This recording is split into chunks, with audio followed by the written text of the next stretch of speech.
Halo semua sobat komputer HP, kali ini kita akan bahas tentang iPhone 14 bagus atau enggak beli iPhone 14 ini di tahun 2024 ini ataupun beberapa tahun mendatang. Seperti yang kita tahu bahwasanya iPhone 14 adalah iPhone keluaran tahun 2022, di mana iPhone 14 ini adalah seri lanjutan dari iPhone 13. Cuman sayangnya iPhone 14 ini masih membawa spek yang terbilang mirip dengan iPhone 13 Pro. Jadi secara prosesor, RAM, kemudian GPU ini lebih mirip dengan iPhone 13 Pro dibandingkan iPhone 14 Pro, di mana untuk iPhone 14 Pro sudah menggunakan chipset yang lebih baru dibandingkan iPhone 14 ini. Nah, ngomongin iPhone 14 ini pastinya kalian wajib tahu tentang beberapa hal yang akan kita bahas dalam video ini, yakni 5 hal yang wajib kalian perhitungkan sebelum kalian beli iPhone 14 ini dan bilang iPhone 14 ini bagus atau enggak. Untuk hal yang pertama adalah layar dan juga desain masih terbilang oke. Untuk iPhone 14 ini layaknya iPhone 13 ya. Secara bahasa desain, secara layar sama persis. Sudah menggunakan layar tipe Super Retina HDR OLED Dolby Vision dengan 1200 nit dengan ukuran layar 6,1 inch dengan resolusi Full HD+ yang tentunya cukup nyaman untuk penggunaan sehari-hari. Cuman ya sayangnya masih 60 Hz, belum 120 Hz layaknya iPhone 14 Pro series. Dan untuk iPhone 14 ini juga sudah mengadopsi flat design layaknya iPhone 13, iPhone 12. Dan untuk materialnya dari bagian depan dan belakang sudah menggunakan material kaca dan bagian sisinya atau framenya ini masih aluminium. Serta hadir dengan notch yang lebih kecil layaknya iPhone 13 series. Jadi secara layar dan desain iPhone 14 ini mirip banget dengan iPhone 13. Kemudian lanjut ke poin yang kedua adalah dari poin performanya yang masih oke. Dimana untuk iPhone 14 ini menggunakan performa iPhone 13 Pro. Dimana menggunakan chipset Apple A15 Bionic dengan fabrikasi 5 nanometer.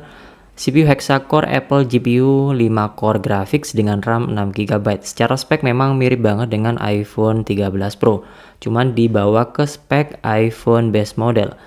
Ini adalah pola Apple baru di mana spek iPhone Pro sebelumnya dibawa ke iPhone base model di generasi yang selanjutnya. Dengan RAM 6GB ini tentunya menunjang banget untuk multitasking yang lebih bagus dibandingkan iPhone 13 biasa. Untuk pilihan storage layaknya iPhone 13 paling kecil 128, menengah 256 dan paling gede 512GB. Overall untuk konsumsi daya pastinya lebih irit dibandingkan iPhone 13 biasa, dimana menggunakan RAM yang lebih besar, tentunya pemrosesan lebih cepat, kemudian dengan core graphics yang lebih tinggi pada pengolahan grafis tentunya lebih ringan untuk pengolahan gambar ataupun video. Dengan dukungan baterai sekitar 3279 mAh yang overall cukup terbilang irit untuk iPhone 14 ini. Kemudian dari spek kamera tentunya mirip banget dengan iPhone 13 Pro, cuman tidak mendukung untuk ProRes ya karena ini bukan iPhone Pro model. Dan hanya didukung dengan dua lensa, yakni lensa wide serta lensa ultrawide saja.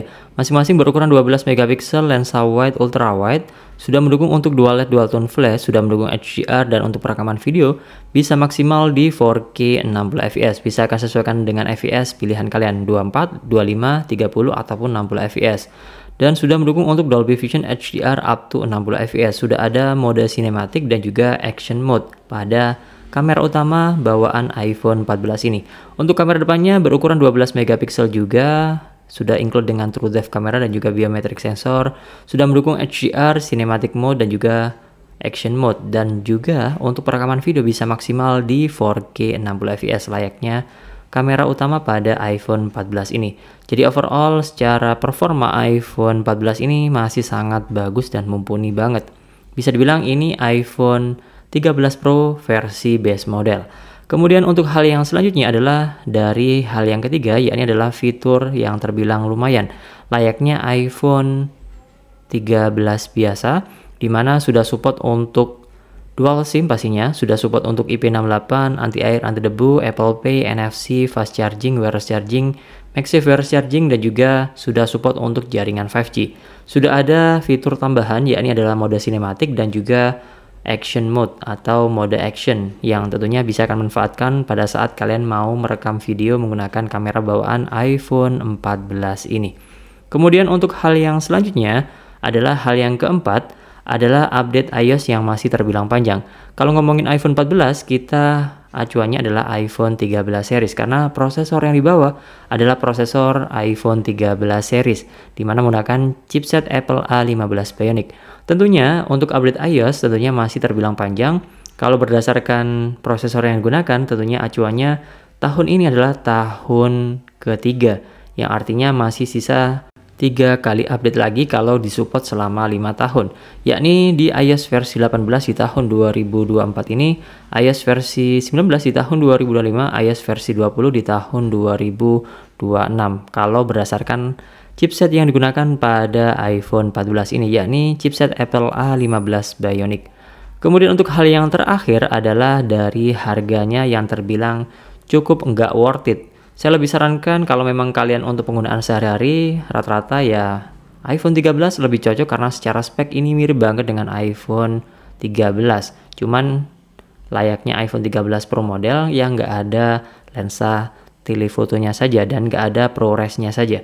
Overall sih mirip banget dengan iPhone 13. Dibandingkan iPhone 14, saya lebih rekomendasikan iPhone 13 yang harganya lebih murah dibandingkan iPhone 14 ini. Untuk iPhone 14 ini, saat ini untuk harga secondnya di angka 11-12 juta rupiah.